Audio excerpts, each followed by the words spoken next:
War Eagle War Report family, I'm your host C-Dub, and tonight we got a lot to talk about. Tony Fair has committed to Auburn. Of course, we're going to talk about Jimbo Fisher already talking trash in the offseason and the college football playoff expansion conversation. We got a lot in store for you guys. Fellas, y'all ready to talk some football? Yes, indeed. Let's go. Well, guys, get ready because we are entering the war room. You are now listening to the War Report. Wednesday night War Room. Ike Jones. B. Will. C. Doe. Mike G. Let's go!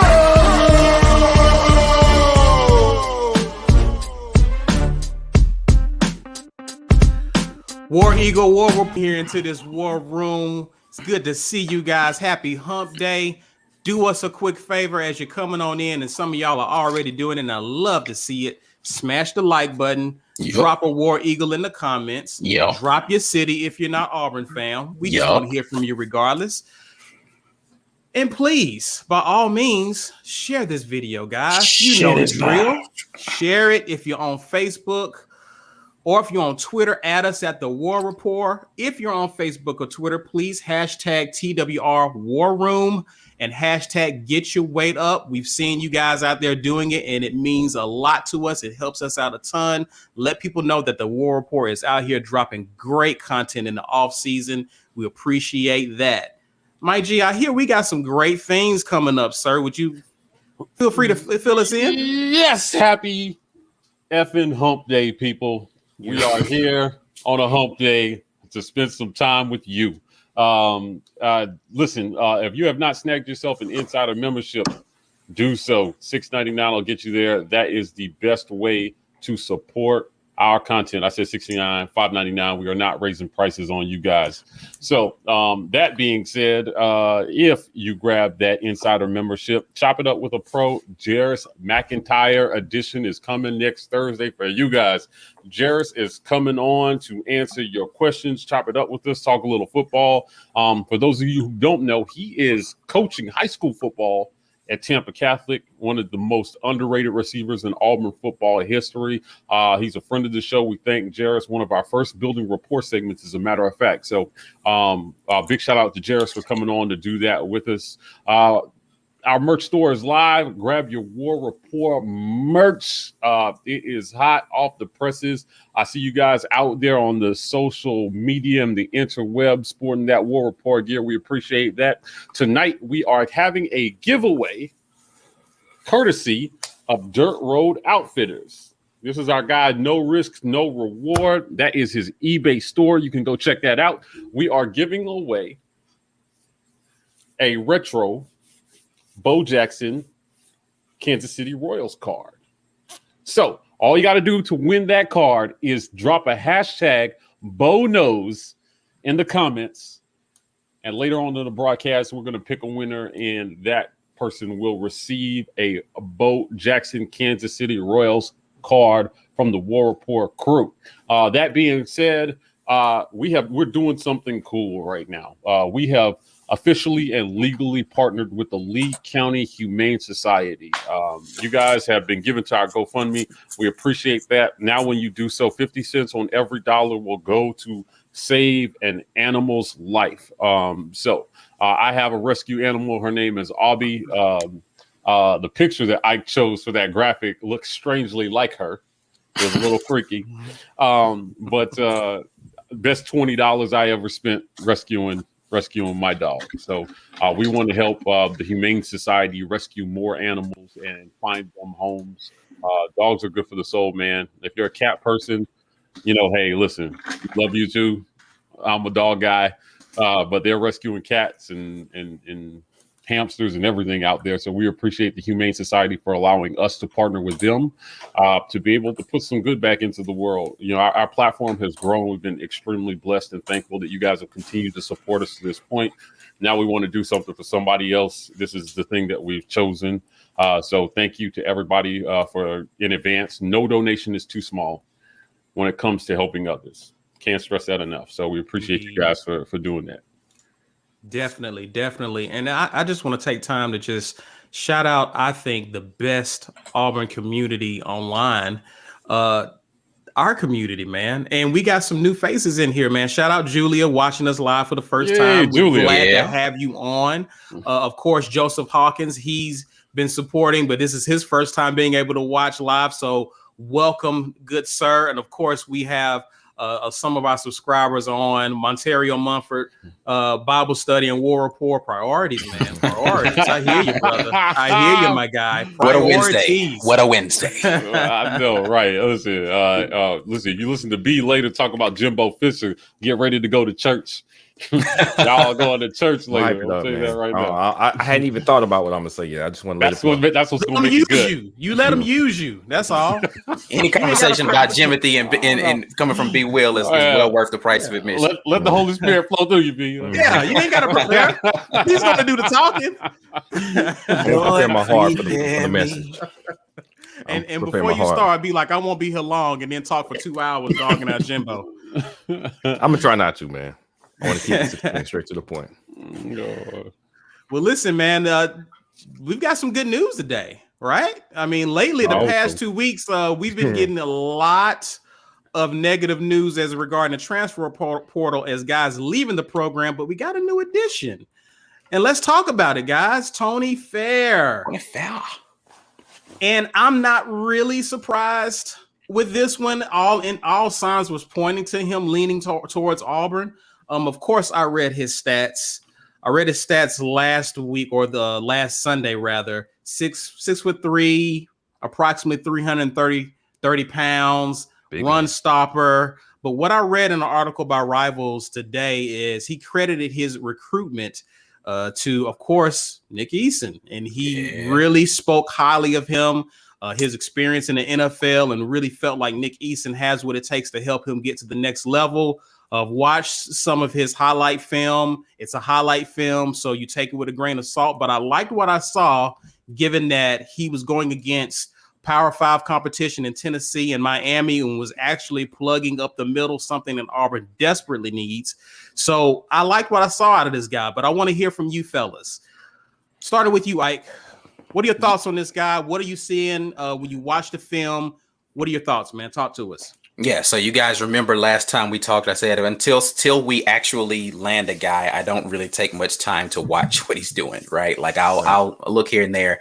I did take some time today after he officially announced to watch a little film on him. And I liked what I saw. Of course, again, the majority of what I was able to get was highlights. So you're not going to get how evenly his effort is going to be throughout the game. But what you do notice is that he can play. He's a big space eater. He's quick to the point of attack.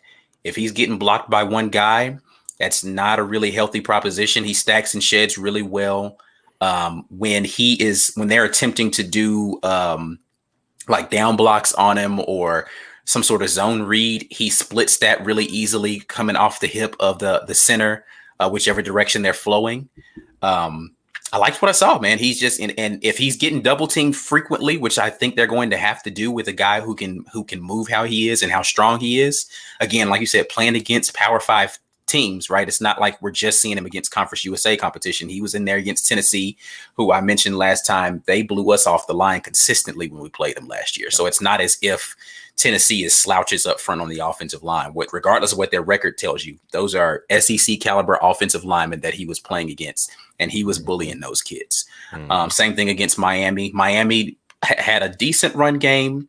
They relied a little more heavily on the pass. You know, we understand what offense that they're running with Rhett Lashley down there, but still, he did his thing, man. So I'm looking forward to seeing Nick Eason get this guy into this rotation. Him and Tyrone Truesdale should be a formidable rotation up front at that nose. So I'm looking forward to seeing what he can do as a run stuffer, and even as being able to rush the passer from interior lineman position. So looking forward to it. Talk to me, B. What you got?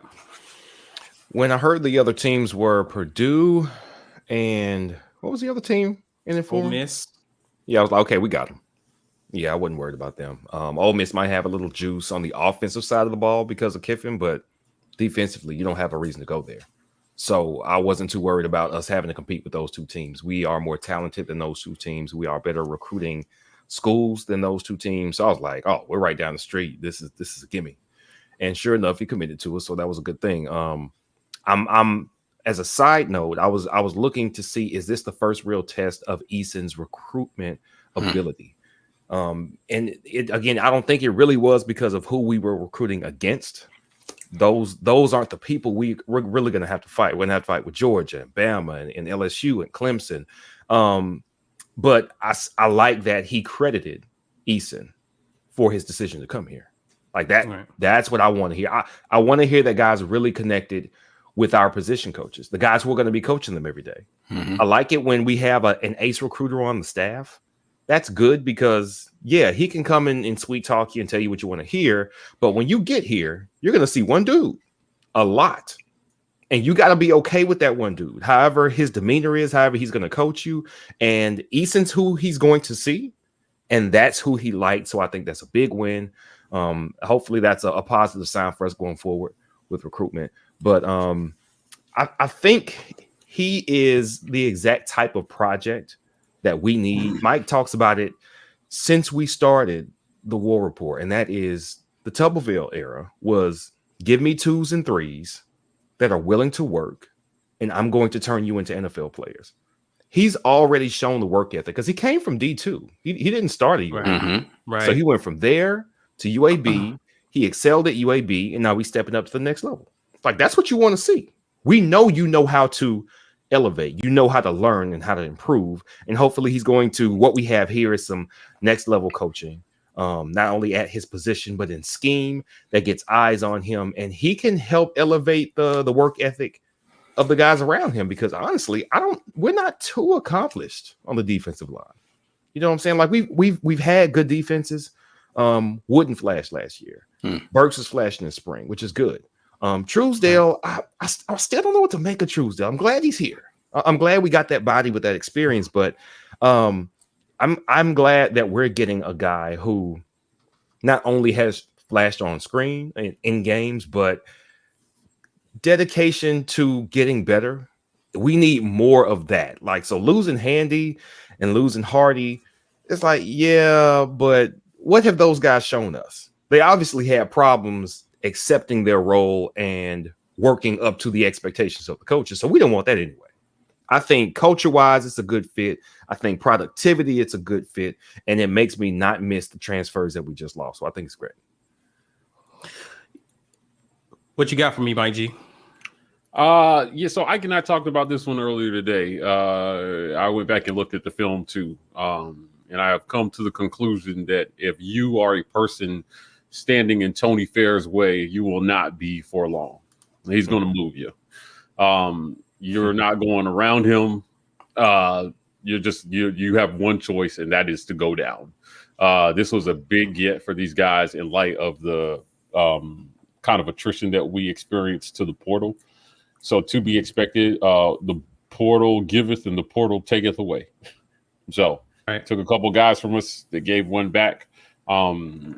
This guy wants to be here, coming from where he's coming from. He's going to be hungry, which I think is going to factor in as well, too. Where he's at. I mean, think about it. This is a guy who's had to prove himself at every level. Right. Probably has been, overlooked and underrated his entire football career. And now he gets a chance to come do it with the big boys in the SEC, man. This is a big deal for him. So, I have a ton to say about this one. I just think, this staff, because a lot of people freaked out when Hardy and Handy were going, like, oh my God, what's going on in the Plains? What are they doing? And it was like, come on, guys, like happens every time a coach takes over. Right. And now we're getting this guy in, man.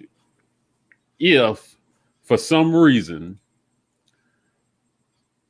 the guys we lost were part of the culture that Harsin is trying to change, getting guys like Tony Fair in is very important to rebuilding the type of culture he's going to want to put in. Mm-hmm. Right. Because I don't know if you guys have heard, but Brian Harsin doesn't want your excuses. He doesn't want your doctor's note. Show up and get to work. Not the doctor's note. That is the new law on the plains. Don't come with a note from your chiropractor, from your pediatrician, talking about you got a cold. Listen, Brian Harsin is ready to get to work, man.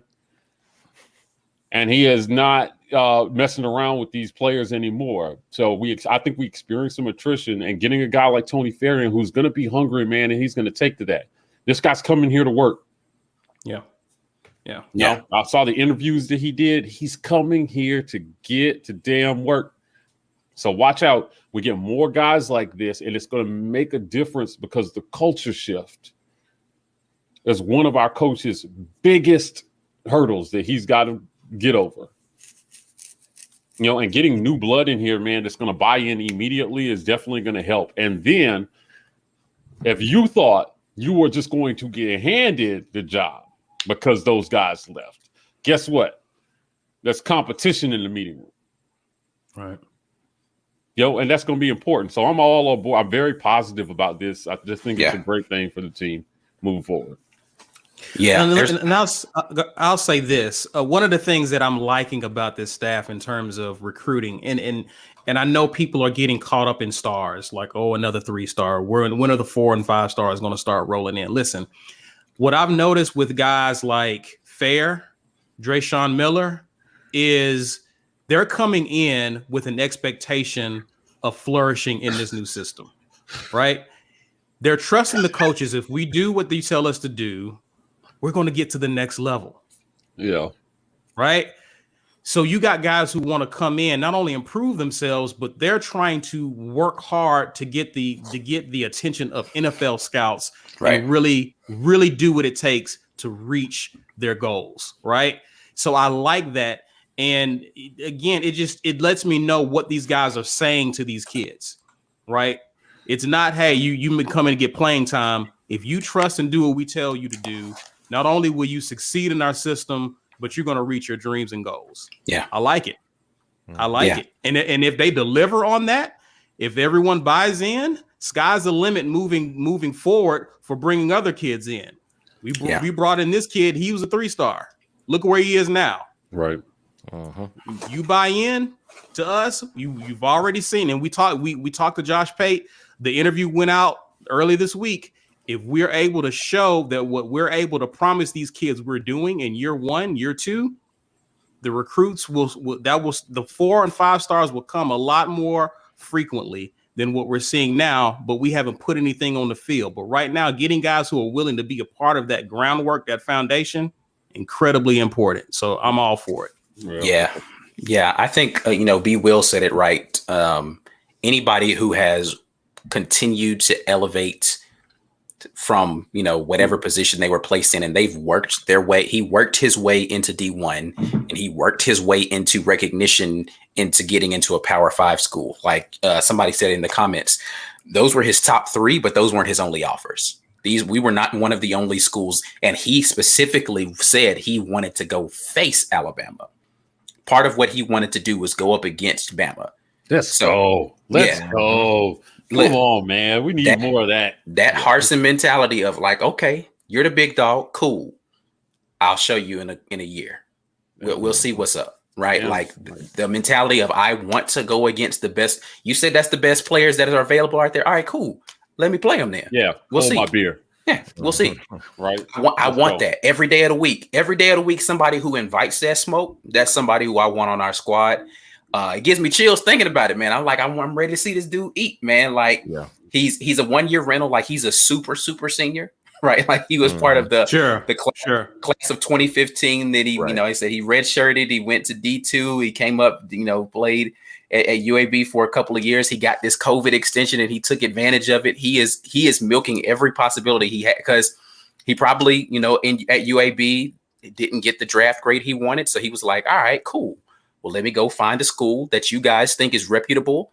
I'll go out there and play against the best every Saturday and then tell me what my draft grade is. Yep. Right. Absolutely. I'm excited about our line. If he does anything what we've seen him do on film so far, just imagine what our linebackers can do with this guy drawing double teams. And that's the thing I need people to understand is just like he's a space eater, right? So like you might not see him have, a double-digit tackle game. But if he's up front doing his job, they're going to have to double team him consistently. And that means free runs. That means McClain and Papo are downhill a lot. It also means Auburn is going to lead the league in sacks this year, baby. Yeah, those those guys coming off of the edge are going to have one-on-ones. I'm telling y'all. Ekuluyota has been known as a pass rusher. I will get into linebacker play. I really like what I saw out of the young kid. Oh gosh, I forget. No. The one he played in A-Day. He was originally a Miami commit, and he switched over to us at the last minute. Yeah, Height.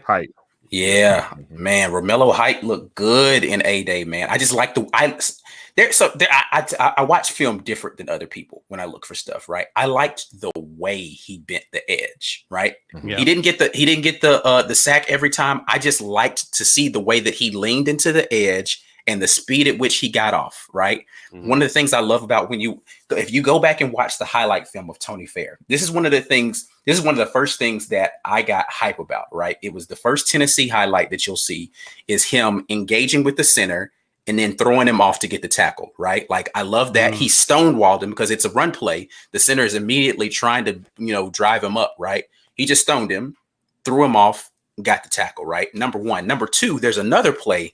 You have to watch film like I watches film to see this.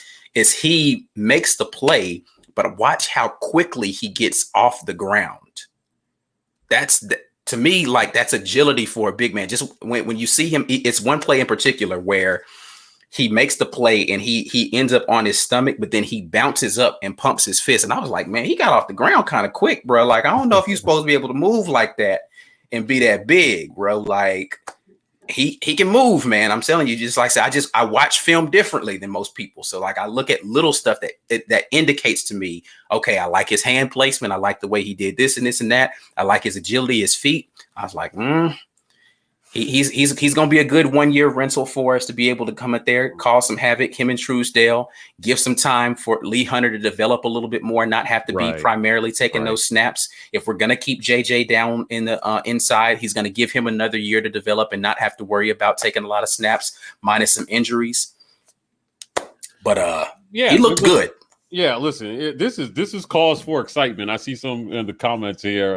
My man Michael Moore says, "Nice to see us stoked."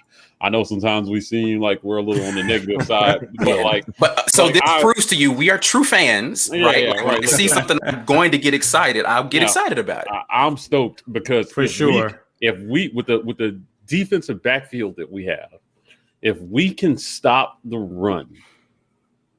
If we can stop the run, the only thing that's going to beat this defense is time of possession. Yep. Right. Because the defensive backfield is going to be stout. Right. And if you've got to throw into the teeth of what I consider to be the strength of our defense, good luck. Yeah. Too much time on the field is what's going to beat this defense. Hint, a lot of experience in that secondary. So you get him in obvious passing situations, and we kind of saw in spring that Mason likes to bring a little pressure. Yeah, so you can go have all day to sit back there and throw the ball in this defense, right? His defenses have historically, not let QBs just sit back there and pack a lunch and do their homework and do their taxes. You ain't got time for none of that. Right. So I'm excited about this get. Somebody else mentioned Pegues here, Lawrence Robinson. Right. Lawrence, I don't think that's sunshine pumping. Right? Nah. If Pegues is a monster of an athlete, if he comes around and we get back to the days where we were rotating 10 guys on the D line, Right. it's gonna be tough. Auburn's not a and game then you want to see. You got to think about it. They've got a couple of games to get it right. Right. Like he's got a few games to get out there and figure it out, get his legs under him. You know, it can be good. I want to jump to this quick question. Brad Hughes said, speak a lot about the edge. Is it a key to this year's success? For me, edge is always a key to success because if you have good edge pressure, it disrupts the timing of a lot of things. We have been terrible at being able to generate pressure on quarterbacks consistently around the edge since Sensei Mud left. It just hasn't been there. Like the edge rushing has been awful. And if you can find guys that can bend that edge and make that quarterback step up into the pocket, right, then you're feeding them to the bear. All you're doing is running that guy into some space eaters up front. He doesn't have anywhere to go. Get him off his spot. That means that those longer developing plays don't have time to develop because you got a guy with and you can do that without having to blitz. That means your linebackers can do, if you've got a mobile quarterback and your front four or your front three or whatever you're going to do with your mixing up things, your linebackers can be in spy duty on a guy that's mobile. And we've got linebackers with enough speed to be able to run a guy down. So if you can get that edge pressure matched with the ability to stick and stay up front, where does the offense have to go? They're going to have to it's going to be a lot of quick passes against a very downhill safety like Tennyson or Smoke. That's not a good proposition. Yeah. Right. So yeah, it's definitely it's a huge key to being able to do well is have your guys in the middle just be able to trust the fact that I don't have to do too much. I'm gonna eat up space and let the guys on the outside eat. Yeah. Yeah. So agree. so Mike G, what are your how excited are you seeing Tony Fair get some good old strength and conditioning and turn into a monster? Man, listen. Once he gets into this, once you get him in the system, once you get him in the process, it's going to be something to behold, right? Like these guys again. The culture started in the weight room. The new culture started in the weight room this spring. And what Owen Pappo had to say about strength and conditioning, I thought said it all to me. He was excited. This is a guy who's been in the last system. And he's saying he's excited before he's gotten a playbook or ran a play on the field talking about how they're going to look like Marines come fall. That's telling. So, there's going to be a new mindset. I think that mindset is going to physically produce something different on the field. I'm excited about it. I want to jump back to a comment. Todd Cord said that Jeff Lee over on the bunker said we're looking for a QB. Hey, listen, Todd, I'm just going to take this time to plug this. Jeff Lee is coming on next week to talk about it. Yep. So just join us next week, and you can ask Jeff Lee about that question yourself. So we're going to pivot a little bit toward recruiting here as we get deeper into the offseason. And, I told y'all how I feel about recruiting. So we're bringing somebody on to talk to you about recruiting. I follow Jeff on Twitter, and I have a high respect for the work that these writers do in covering recruiting and, keeping us informed on who we have a shot at. So rather than pretend like I know, we're going to bring somebody on to talk about it. But yeah, I just think I think the weight room culture, Caesar, is just so important. And, we got a new facility that will play even more into that, about to be finished. So, having a state of the art weight room, with the right technology and all the advances that have happened in sports nutrition, there's going to be something crazy. Like, this is a whole process that they have to put in. You can't compete with what Saban is doing what you did before, right? You got to, at the very least, do what he's doing. And if you want to beat him, you need to know something he don't know. Right. You need to do something he's not doing, because he's not sitting back waiting on the game to catch up to him. Right. Gus. All right? Hey man, he's gone, man. Yeah, right. And I think we finally have a coach that gets that.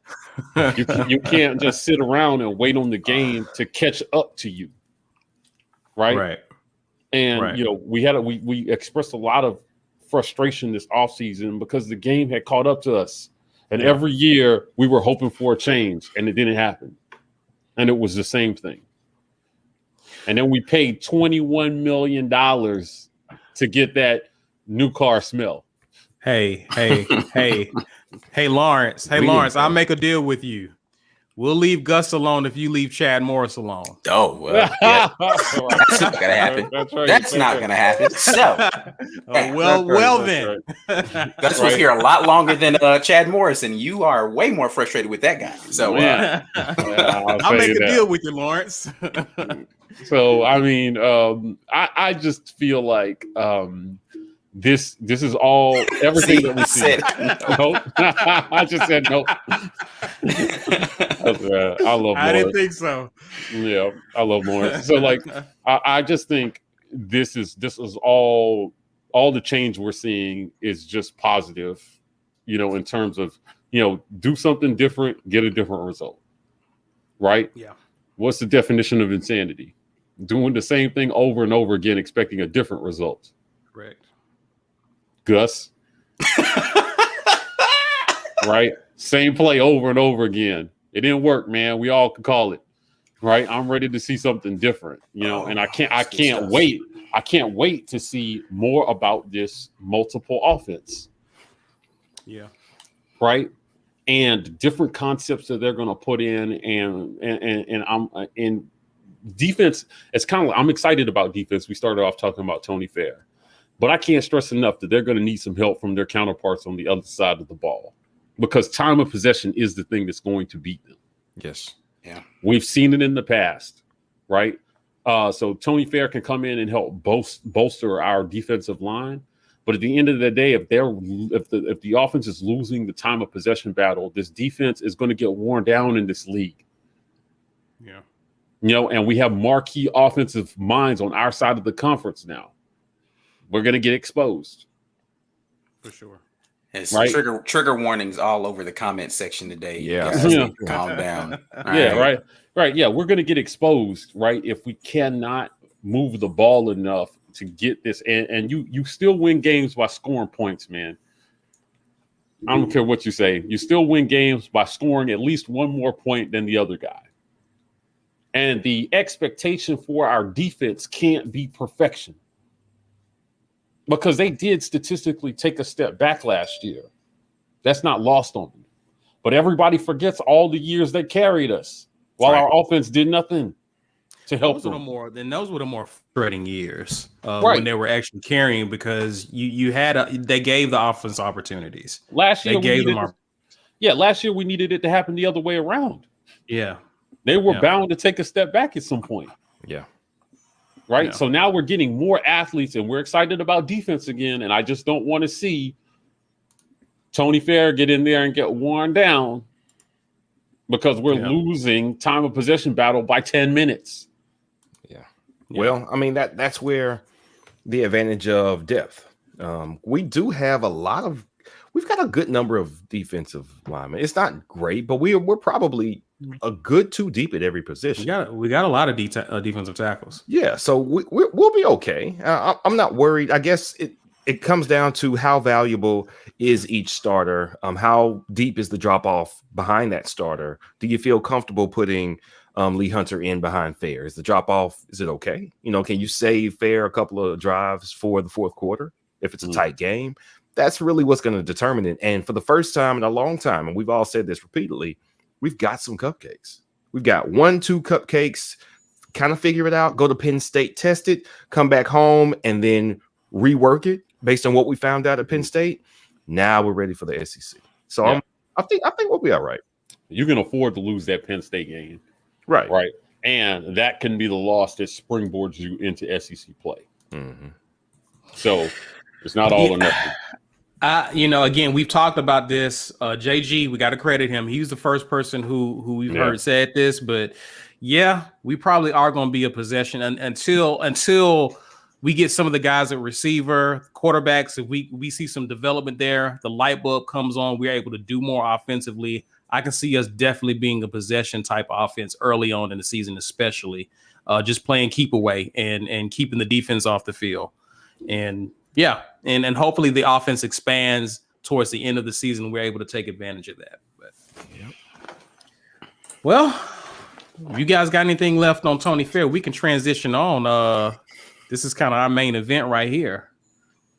Nah, there's nothing else I really want to say about that. No. Just a lot of good commentary about like what positions we still need. I'm still not of the mind that wide receivers as big in need as everybody thinks that it is. Right. Running back and offensive line, definitely. Those are the two places I feel like if they need to bring in more depth guys, those are the places that we need to be looking in the portal, just because we don't have enough running backs right now. And offensive linemen, they just get hurt. And I don't know how good we are at offensive line right now. Like we had a long way to go already. So we'll see.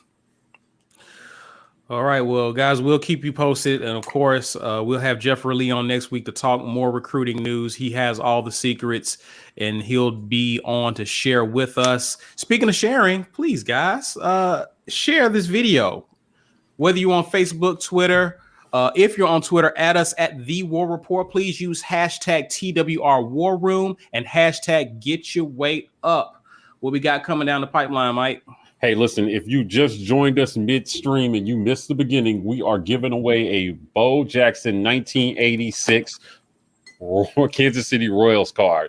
Drop a hashtag Bo Knows in the comments to enter. We got a cool little feature that picks somebody at random on our end for everyone who hashtags that. And we're going to send that out to a fan. We really appreciate our community. We want to be able to give small things back for the support that you guys give us. This is one of them. Chop it up with a pro next Thursday with Jarris McIntyre, Auburn receiver. Jarris graduated in 2003. Very, very underrated receiver for us. He's now shaping young minds, and I hope he'll be sending guys our way. I mean, he's a great football coach and a great guy, so we appreciate him giving some of his time to come chop it up with us. So next Thursday, that segment will be exclusive to insiders. So if you are not an insider, you can join for $5.99. That'll get you there. This is a great way to support our content. We appreciate all our insiders. So you can do this from the homepage on our YouTube channel. If you're on an iPhone, find a laptop and do it that way, and your membership will transfer. Our merch store is up, and you can support us by buying the merch. We appreciate everybody who's been buying our merchandise and posting pictures of it on social media. And if you haven't seen this, we did an interview with the one and only Josh Pate of 247 Sports. This probably, admittedly, was the funnest interview I have ever done. Josh was giving us his unfiltered, unbiased opinion on Auburn football, on Coach Harsin, on the direction of recruiting, on everything, on the coaching search. And it was great content. We appreciate Josh. So shout out to him for giving us some of his time to come talk a little Auburn football with us. We say we don't sunshine pump. So bringing guys in who are marquee minds in this game and also don't have skin in the game is important, so that we can form, balanced, unbiased opinions about what we're seeing and what's to come. Josh certainly gave us that. So if you haven't seen that interview, I highly recommend you go check that out. And then lastly, we've been running a GoFundMe for a while, but now we are officially and legally in partnership with the Lee County Humane Society. So when you hit our GoFundMe, 50 cents on every dollar goes to the Humane Society to help them save an animal, right, and find a pet a home. I mentioned earlier, I have a rescue animal myself.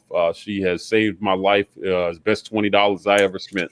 So if our platform is growing and we want to continue to do something good in the world, we've chosen them to partner with, and they chose us in return. So we're happy to help them raise money and save an animal. So that's it. That's all I got. And thanks in advance, guys, for your support and your donations, man. It really helps us out a lot and helps out the animals.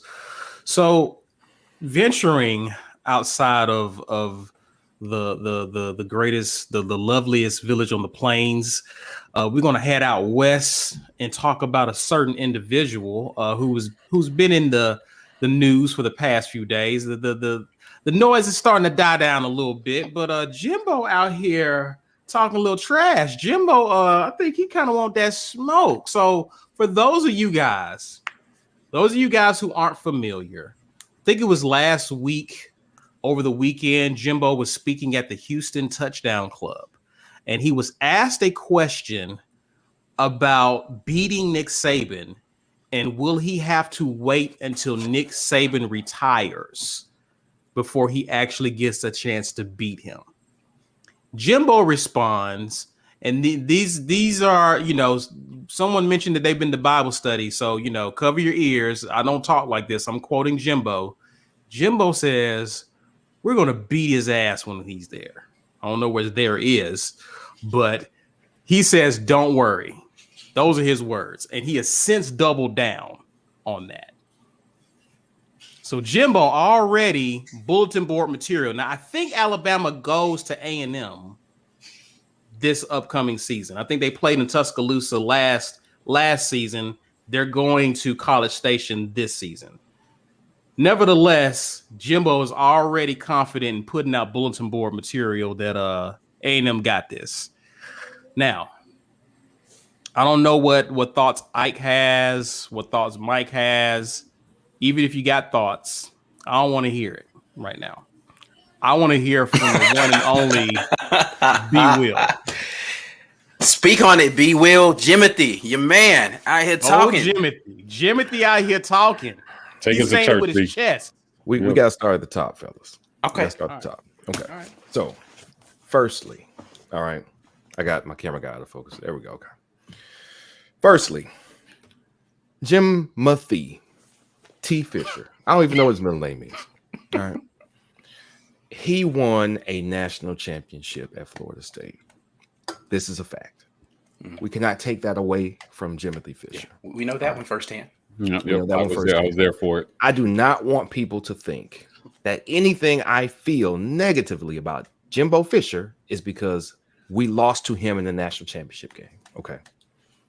Us losing was a product of a deficiency of talent on defense and a wildly talented, stacked Florida State roster. That is the game.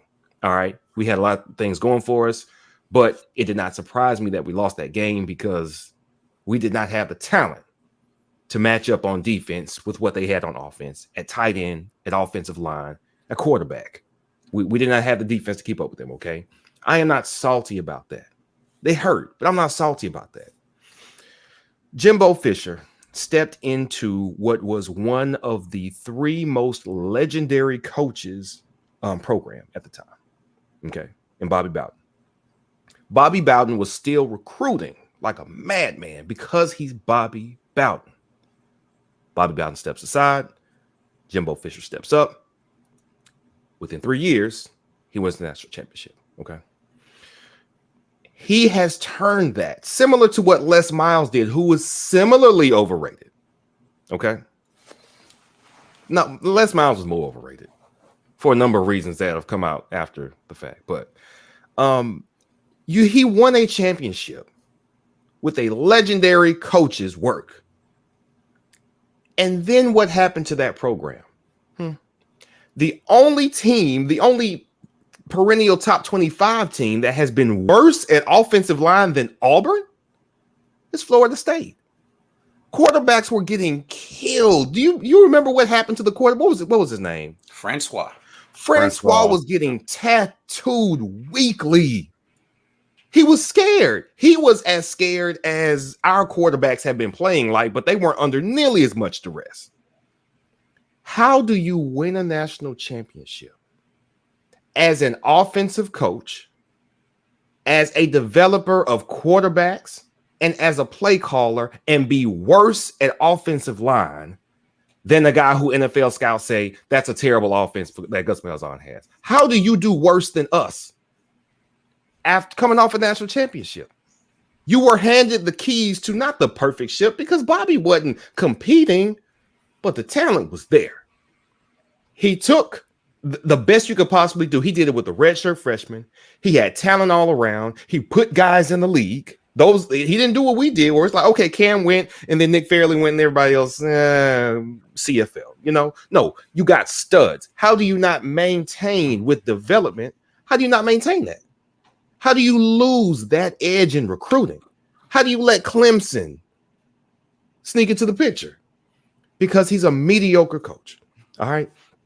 I can tell you constantly about something I'm going to do. That's why these comments he made, who cares? You know why? All he's going to do is hype up. Oh, we're going to do. Oh, well, it's nothing. All we're going to do is we're going to go out there. We're going to compete. I don't care. He sounds like he's trying to sell me a Subaru in 2021. I don't want a Subaru. He always sounds like he's trying to sell you something. I hate hearing this man talk. I know you won one. Man, Gene Chiswick won one. He don't talk that much. Does he talk that much? No, because he knows, hey, I was glad to be there. We got Cam. It was a great run. I love Auburn. Thank you. Jimbo Fisher. Oh, we're going to go down there. But you ain't beating Nick Saban when he's where? In the nursing home? Man, please stop. Stop me. Man, stop. Jimbo Fisher fell upwards. I don't know how you do that badly at Florida State and then fall upwards into more money and more talent. Texas A&M, and I tell y'all this all the time, every time we talk recruiting, it's about the school more than it's about the coach, which is why Florida State was hovering right about where they're hovering now in talent after they won that championship, and Texas A&M was pulling hella talent from back when old Good for Nothing was there with Johnny Manziel. They were recruiting like crazy under, what was his name? Sumlin. Yeah, he was terrible. Oh, he was the worst. Jesus. I don't know how you have two guys leave your program and then go compete for a Heisman. Like you're the problem, buddy. But he fell upwards, and the only reason he looks somewhat good now is because Sumlin was worse. That's it. He had a good run. I'm not saying he's not a good offensive coach. He is a good offensive coach. I think he's a very good offensive coach. Quarterbacks get better while he's coaching them. That is a benefit. That is a boon to Jimbo's reputation. This head coach mystique that Texas A&M has pumped his head up with, or that he thought he had, man, listen, man. Do y'all know anybody who talks like they are good at something, but they're not really good at it? They're just you happen to be around the right people. Oh, I made some investments. You didn't make investments. You knew people who were smart, who had a lot of money, and they told you what to do. You're not a genius. They're the geniuses. You just listen. So I'm glad you were somewhere where you had a bunch of talent and you capitalized one time. God bless you, sir. I'm glad you fell into a situation where you've got even more talent than you had before that you were failing with. God bless you, sir. You turned a mediocre quarterback into a good quarterback and got him drafted. God bless you, sir. Doesn't A&M have like perennially? What's that? What's up? Mon is a good quarterback. He played like a good quarterback last year.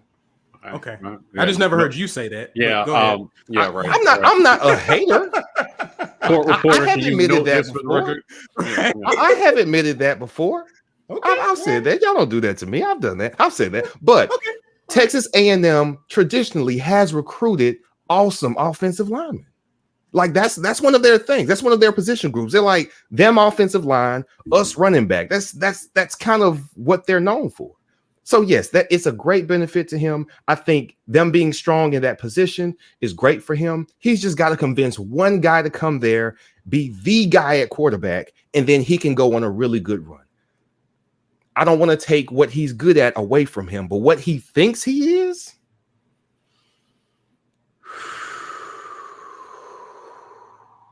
he's not. So hold on. Can I ask a question? Mm-hmm. I have so much to say. Of the coaches currently in the SEC, where do you rank Jimothy? Saban's got to be one. Okay, I mean, yeah, of course. Yeah. Let me see. 2, I'll say this. I will give you Kirby Smart is definitely like 6. He's no better than 6. You don't get that much talent and not win anything. He's 6. I don't care for Kirby Smart.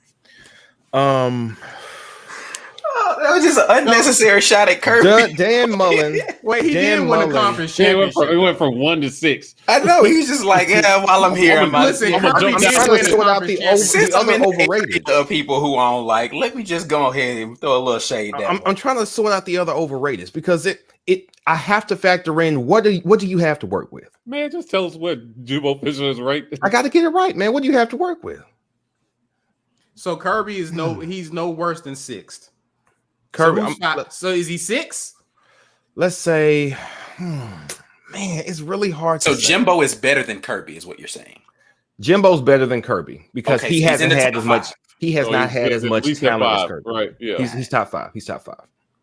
Man, wait, can I see what type of Coach Lane Kiffin's going to be in the SEC? That's No, man. ooh. Pick one now. No, Let's pick. go. Go ahead and pick. It's too much undecided, man. It's too much. It's too much. Well, I don't know. based upon I don't the know who information you Harsin have is. You got available some of the right list now. right here. I don't You know got- who Harsin is in the SEC. Okay, Okay, that's so if you- fine. so Harsin if you- can't if be you number don't- 2. Yeah, so if you I'm don't not saying know, he's then you got to too- rank them down the list.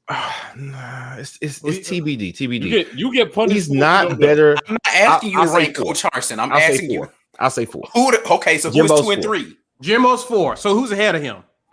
I'm going to say. Other than Saban, who's the 2 ahead of him? I'm going to say Who's the Orgeron. What? Okay, That was wrong. continue. Because he pulled the strings, he got the assistance, he made the hire that resulted in the Yeah, okay, championship. yeah. Listen, he CEO'd his way into a national championship. What is head Yeah, all right. coaching? What is head Yeah. coaching? Do you have Yeah, no no, X's and O's? Yeah, no, I'm That's agreeing. Mike agreeing with you. I'm Continue. agreeing Okay, with you. okay. Yeah, Number 3. he CEO'd his way into I'll be championship. back, y'all. I'm finna scream. I'm not saying Orgeron is 2. I'm not saying Orgeron's 2, but he's top 3. He's made the decisions that got the result. So I have to give him that. All I right. gotta go Dan Mullen on the other end. I think Dan Mullen. Okay. I think Mullen, Orgeron 3. Jimbo can't be better than 4. Yeah. That's what I gotta say. Okay. Kiffin- Hey, before y'all go, Mhm. I just got 4 words. B, you a hater. Wait, what has Jimbo done? You that a will put hater you if you ahead- put that will put him Orgeron- ahead? If you Why put is it Ed based on what result? Orgeron? Why is If Ed you put Orgeron? Orgeron, I was willing to let you live until you put Orgeron ahead of Yeah, I was with I was Dan gonna let Mullen. you live. I Based could on have seen what? Dan Based Mullen at on number what? 2. How do you rank 2 coaches who have both won national championships, who have both recruited at an elite level, but again, it's a lot about their school, who have made hires that have resulted in Here is why, to me, uh-huh. Ed Orgeron is not better than Jimbo Fisher. Okay. Because anybody who knows that LSU program will tell you that offense and Joe Brady is what won them that national title. I understand that Ed Orgeron was the guy that hired him. Okay. However, Jimbo Fisher is the guy that orchestrates the stuff for his teams. So he don't have to hire nobody else. Yeah. I just want to point out that the guy He's a better coach. I just want to point out that the 2 that you ranked in front of him, he beat last year. Both of them. Last year. What was the year before that? I mean, we can't go based on 1 year. He was on 1 year. He was a first year coach on a team he was rebuilding, and in year 2, he beat both the coaches that I you think ranked last in year was front of him. last year was his 3rd year. Third year, okay. In year 3, he beat both the coaches that you rated that were ranked much higher than he was. And in fairness, What's that got to do with anything? in Gus fairness- beat Saban and whoever Yeah, I in was his about to first say, year, and he's not that's- better than them. That definitely 1 year ain't helping results you don't mean right there. anything. We're talking about the result over time. Jimbo Right. lost to Gus Malzahn 2 years in a row. But you got to remember, he inherited a mess when he came. Yeah, in. right. Yeah, let's not act like He inherited did a not mess. steadily Now for improve all the that crap, program. for all the crap you give Sumlin, he can't be that terrible of a coach and then leave Jimbo a mess. Right, but there's also a marked difference between It was being a one-hit wonder in your first year and then building your team up to a winner in its 3rd year. Don't act like those 2 are the same thing. They're not. I was with you till Orgeron, bro. Like I really was. You was doing fine. I was gonna Yeah. let you live until Yeah. you put Orgeron ahead of Jimbo. Yeah, man. Like, listen, man. Based on y'all haven't given me any concrete. All you said is that because Jimbo calls X's and O's, I think he's somehow a better head Okay. coach than the other guy. Because the result, what's the result? Everybody's playing for a championship, right? Mhm. Sure. So, okay, my question to you is, how is it that Orgeron is better with less evidence? He's only been a head coach in the SEC for 2 seasons. So how are you giving him that, but you're not giving Jimbo credit for the steady incline that his team saw over 3 years? Orgeron's been a head coach for... He's been a head coach for a long 17, 18, 19, 24 years. Okay, but was LSU good all of those years minus last year?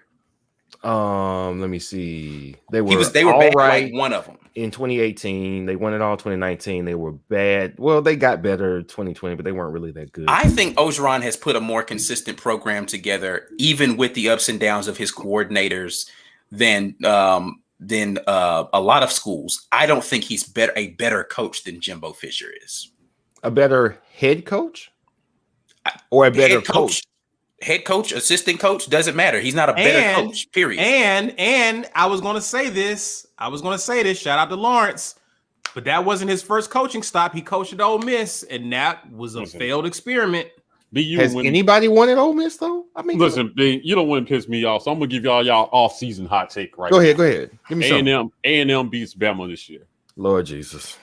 Now, I told you.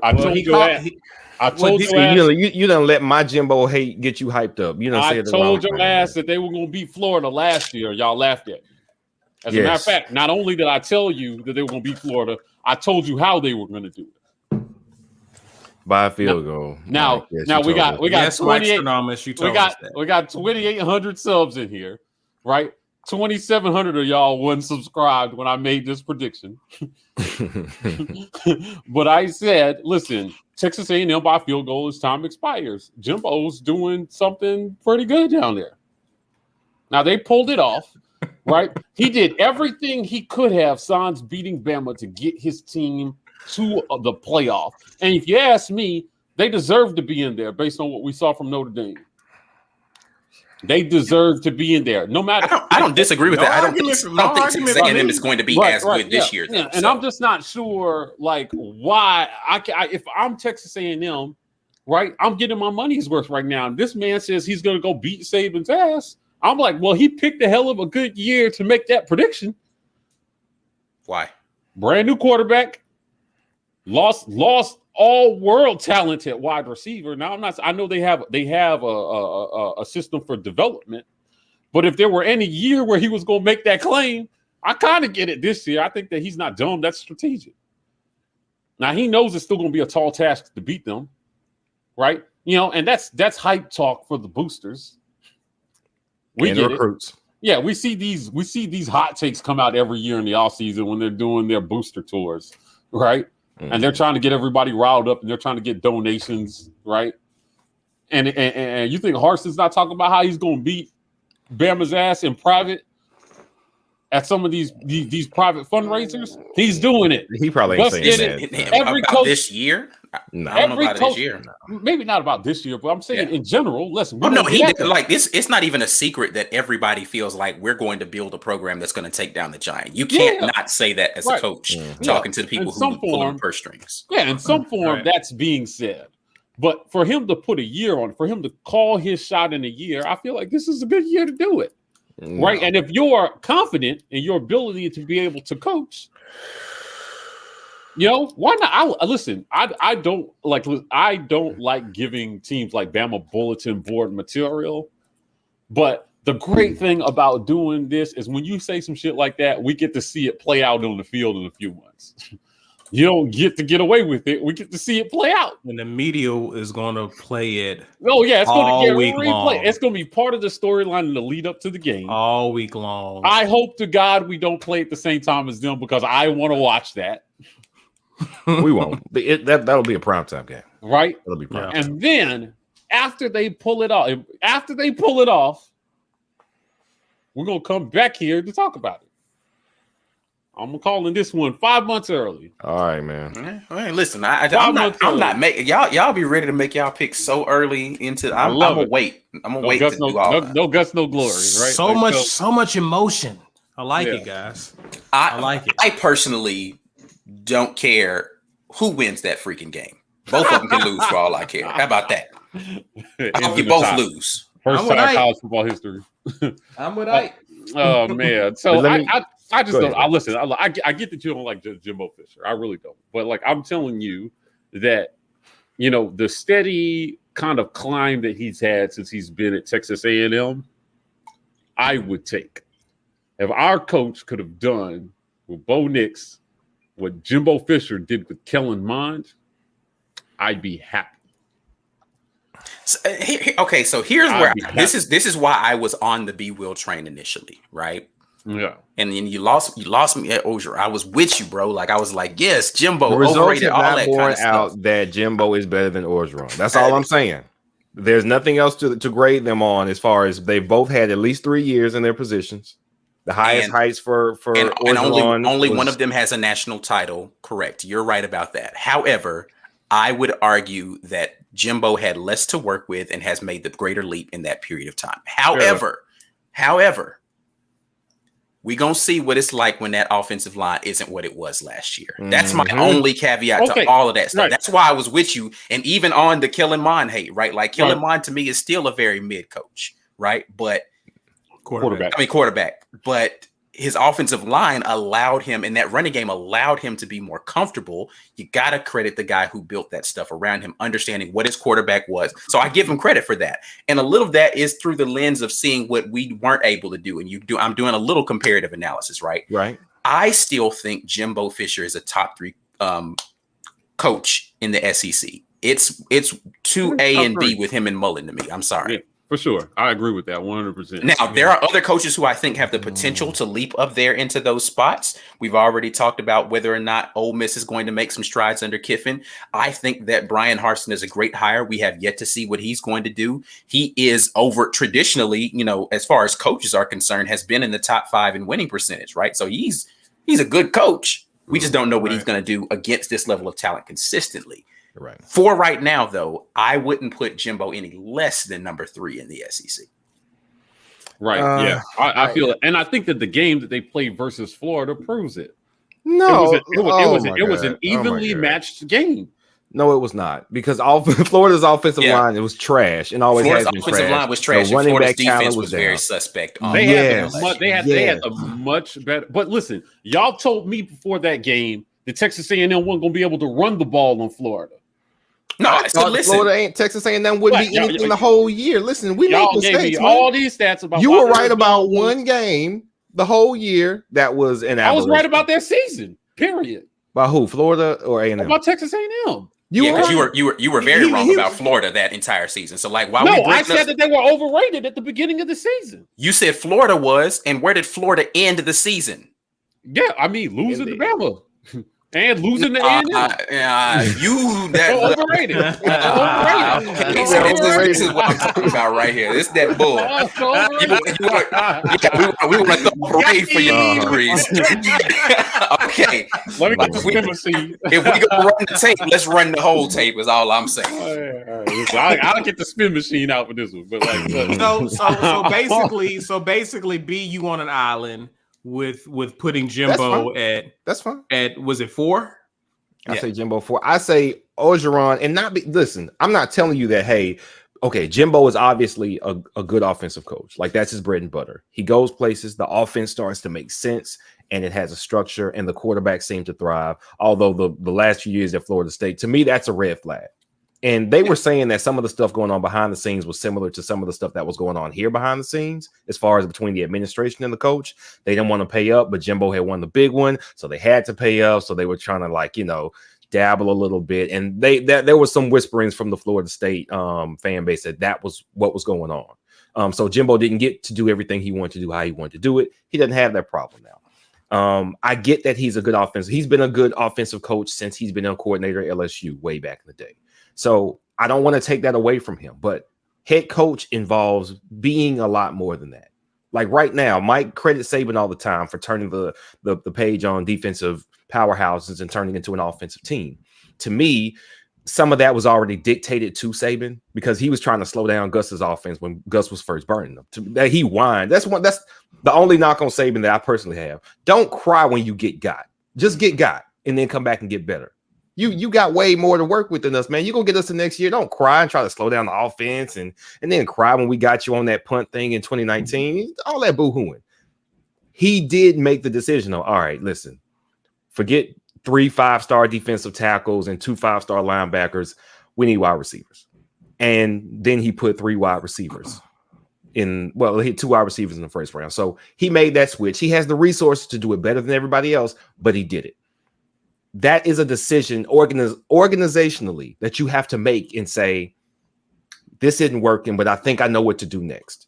Orgeron did some of that. He was on the staff with Les Miles when Les Miles wanted to still be 3 yards in the cloud of smoke.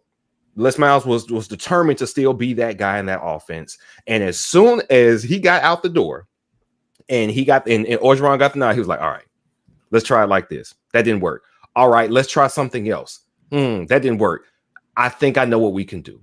And that's what I give Orgeron credit for. And Mike, you were giving him credit for this all last year. When it didn't work, he tried something else, whether it was a new offensive coordinator. Nobody's saying Orgeron's trash. I'm just saying he's right. Jimbo. I'm just saying, based on the result. Now, mind you, LSU Orgeron did have, probably the greatest challenge in college football in that he lost more talent to the league than any championship team in history. Right. And if you count the attrition to COVID, right, it was worse. They set out. Yeah. Right. Yeah, right. It was worse. So, his team didn't look anywhere near what he thought it was going to be going into the season. Right. And, they started out with Brennan. Brennan was leading the league in passing yards before he got hurt. So he was not Joe Burrow, but listen, he was no slouch.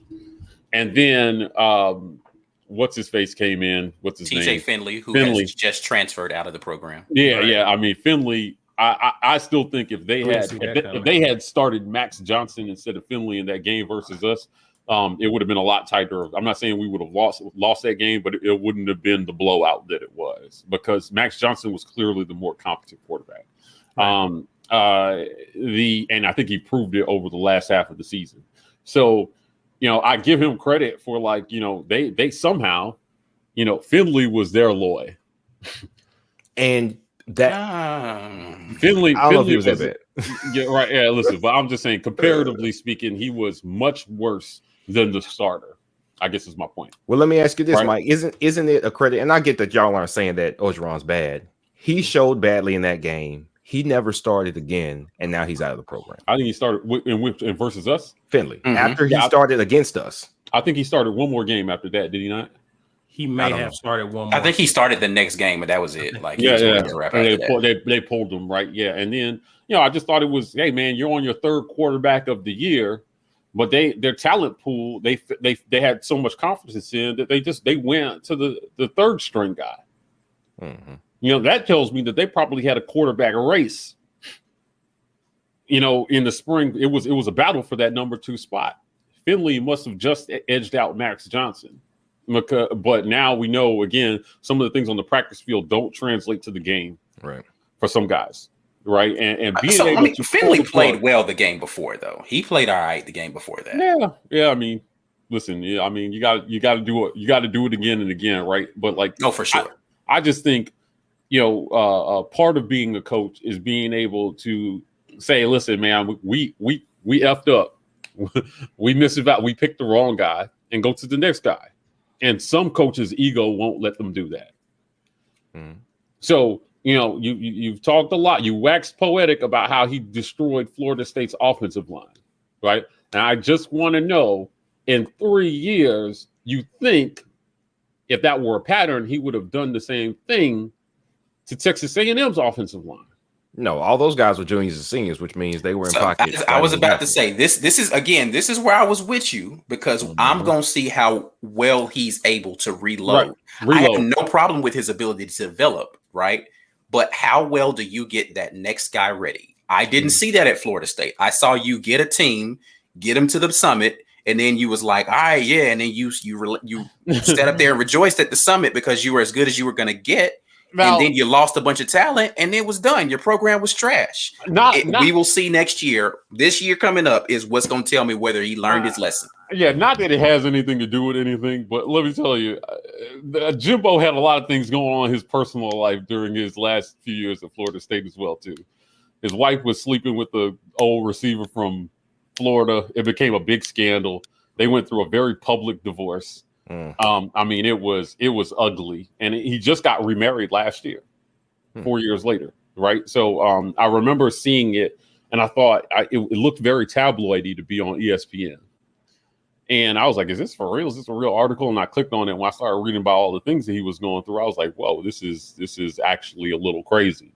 So, when things in your personal life aren't straight, sometimes it affects your job performance. It sounds like his personal life is in a more stable place these days, which may result in a more stable job performance. All I know is that I think that what he's done in 3 years at Texas A&M, I would take that result over essentially what Gus did in his first 3 years. Well, that's a different argument. That's an argument that Jimbo is a better coach than Gus Malzahn. No. I'm just saying when you hire a new coach, right? A steady climb, or what Bruce Pearl did in basketball, a steady climb to what looks like sustained success over an instant spike and then a fall off to a height that you never reach again. Yeah. I'd be more encouraged by that. I just would, right? I mean, again, we saw our basketball coach do it. No miracles in year one, right? But by year 3 or 4, it just looks like he's building something steady. Now, this year, like you said, what do we say about coaches, right? You never really know how good a recruiting class or how good a coaching development job you've done until like 2, 3, 4 years in. Yeah. He's at that point. So this season, we'll see a lot about how he recruits and develops. Mm-hmm. It's a big year for him coming up. Yeah, it's a big year. Big year. Sure. Now, this is the year I will completely amend my stance. Not on him being a used car salesman, because he still has that creepy vibe, but on how good a coach he is based on what he does this year. Because the setup is great. It was mediocre, bad culture, all that stuff. Mm-hmm. Coach leaves, good players leave. All right, 1 year, mid, 2 years, mid, 3 years. You turn the corner. The only person you didn't beat was the big boy on the block. Other people were very down, which is why I relent when y'all give so much credit to people last year. The people who had the most success were the people who had everything already in pocket. Trask, year 2. Pitts, year 2. Kadarius Toney, year 2. Their battery had been there. The offensive line at A&M had been there. Kellen Mond had been there. Everybody else had a lot of changes, new coaches, new offensive coordinators, and those were the teams that didn't do great. LSU, complete turnover on staff and in roster. And that's why they were down. We knew they were going to be down. I don't want to give him credit for last year when last year was an aberration to me. Alabama was going to be anybody they played the entire year. It did not matter, which is why I don't like giving Jimbo credit, because he didn't really have a chance to win the championship. And that's why who cares about the playoff? Did y'all think anybody was going to beat Alabama based on what we saw on the field all year? No. So what do you want, a cigar? Because you came within 19 points? No, I don't care. Who cares? You did all right. Everybody else was down. The one person who wasn't down, you still got blasted off the field. So you were solid. Maybe you were second place for the year, but now we about to see what is really going on. LSU's not going to be down this year. We're at least going to be better disciplined and more competitive this year. We'll see. So what if Texas A&M is a one-loss team in 2021? Did they beat Bama? What will you have to say? Did they beat Bama? I mean, maybe Bama's their own. According to you, everybody is going to be up this year that was down last year. Doesn't matter if they beat Bama. If they only lose one game. Yeah. What will you? That's better. Is that better than what you thought they were going to do? Yeah. That'll be an accomplishment. To me, that is a very good coaching job. You lose your offensive line and your experienced quarterback, and you beat an LSU team that is now more stabilized. You beat Lane Kiffin with another year to get familiar and get talent in. Lane over-recruited for this first year for Ole Miss. Okay, so you've heard it here. So will you put him in front of Orgeron and Mullen? If he has a better record than one loss. One loss? One loss. Well, I don't know about Mullen. Let's hold off on Mullen. I want to see what Mullen does with a new quarterback too. Gotta give him a year. Okay. Yeah. All right. So listen. B likes to, if you just start watching the War Report, B likes to hedge his bets because he's a betting guy. He don't like to lose, so he bets both sides of the line. So I just got to get him on record. No, I don't. No, I don't. I got to You know get what? him on In the betting, record. when you're betting, you always have the choice to not place the bet. And when we're having these discussions, that's not really an option. So that's what that is. No, you do that all the time. I know in these You discussions. tried to do it in this one. Oh, No, I ready didn't. to make a discussion about blah blah blah. We're trying to get you to Because y'all asking me stuff about ranking coaches. It's 14 coaches, and we don't have enough data on like 4 of them. It's hard to do. I'm just saying, of the coaches you have enough data on, where does he rank? Is my question. Then. You have enough on the top 5. Yeah, I still say 4. All right. Double down. I see you, B. All right. Hey, and All Mike, right. if he loses 4 games this year, I won't. We're gonna have another talk. 4 games. Okay, Yes, and it also but it's the but SEC. That's a possibility. You need to see what your boy Orgeron does this year too. Yeah, listen, it's We'll the SEC. That's a possibility, man. Like, listen, 4 games is a possibility. New offensive line, new quarterback.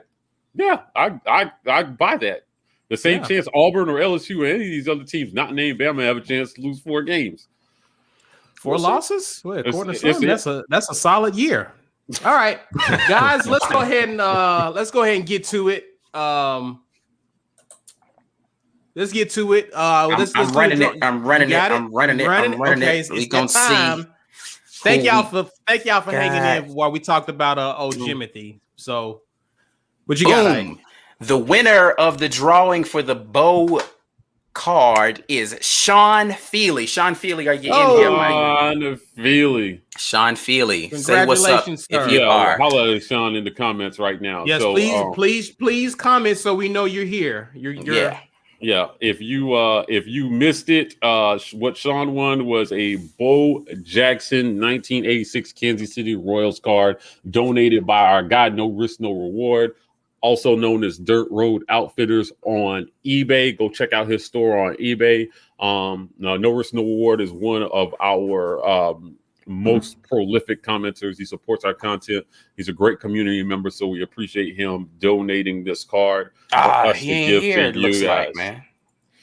He ain't here. I can't draw again. It's a one-time drawing thing. We'll catch him. We'll catch him in the We'll get in comments. touch with him. we'll try to catch get him in in the touch with comments. Sean. So I should have shown you guys me pushing the button so people don't think I just randomly pick somebody. It's a randomizer that I have based upon the people who did the hashtag. So yeah. So he said my alias is John. I think that's funny. That's funny. oh man. well, Mike, let us know what we got coming up, bro. All right, let me run through this real quick. Hold on, wait a minute. I can draw again. You guys want me to draw again? Oh, Sean is screwed. Sorry, Sean. Hold on. I'm gonna do it. I'm gonna do it on the thing so y'all can actually see it. So you know I'm not making this up. That it's actually I'm not. All right, let's see if we can do this. Jeremy said the draw was worse than sneakers app. All right, cool. So you see, Sean Feely actually won. I'm gonna hit draw again. Boom. It's a randomized thing. I don't pick this. Oh, who is it? Who is it? Sean Feely again. Brandon Andrews. Brandon, are you in the house? Are you here, Brandon? Holla at us. Are we you have to here, do it sir? again. So as you guys can see, I did not do the Big Blue Blake. Why are people saying yes? What is Brandon Jimbo. Andrews. Jimbo wins. Brandon Andrews in the house. Brandon, you winning. Yay, Hey, That's what's listen, up. Brandon, we appreciate you, brother. Thank you for being here. Congratulations, Brandon. Please email us at thewarreport@gmail.com with your address so we can get that card out to you. Boom. So everybody can stop thinking I did something crazy. All I did was push a button and it randomly picked people who put their name into the drawing. Gosh. Yes. Perfect. Thank you for doing that. Brandon said it's lit. Yes, I agree. Tis lit. So hey, listen, guys, we got some things coming. Again, becoming insider, $5.99 a month. We are doing a chop it up with the pro that will be exclusive to insiders. Jarris McIntyre, former Auburn receiver, 2000 to 2003, is going to join us to talk a little football. If you don't know, Jarris is coaching high school football down in Florida at Tampa Catholic. Man, he is, which is actually his alma mater. So he's doing this thing. You know, we're hoping that he'll start a Tampa Catholic to Auburn pipeline. But the kids that he's got, he's coaching them up, man. And so many former players are doing this. They are helping to mold young kids into excellent players and excellent men. So we appreciate Jairus for giving us some of his time there. If you have not seen the interview with Josh Pate, I highly suggest you go check this out. We made this live for our insiders about 4 days early. And then to everybody else after that, Josh gave us his honest to God's opinion on Auburn football, coaching search, coaching hire, recruiting, all of it, man. It was just a tremendous conversation with Josh Pate. So big shout out to him for taking some time to talk to us there. And our GoFundMe is up. So we are officially partnered with the Lee County Humane Society to raise money for a good cause. That cause is saving animals and finding them a good home. So for those of you, so many of you guys are pet owners, so you understand this. I personally have a passion for this. Was part of the reason why we chose them. So they're down there. They're local in Alabama. We wanted to support them. They're helping rescue animals and get them into good homes. I rescued about 7 years ago. I rescued my dog and found out about 2 months later there was actually her who rescued me. So if you want to help somebody else find that kind of love, please donate to our GoFundMe. 50 cents on every dollar goes to helping them rescue an animal and helping us continue to grow our platform so that we can raise more money for them. So we appreciate our community for doing that. Speaking of our hilarious community in the comments, Lawrence, you a fool. Okay. I would recommend therapy. But this is hilarious. He is consistent. I love it though. I love it. Guys, we appreciate you, man. And while you're commenting, please be sure to share this video again. Please add us at the War Report if you're on Twitter, Facebook, or Twitter. Please use hashtag TWR War Room and hashtag Get Your Weight Up. Guys, please be sure to like and subscribe to us on YouTube. You can please find us at The War Report on Twitter and Instagram. We are at TW Report on TikTok. Signing off, man, for another great show. We'll see you guys actually on Friday when we drop our facts or not, and we'll see you on the live show this upcoming weekend. As always, War Eagle. War Eagle.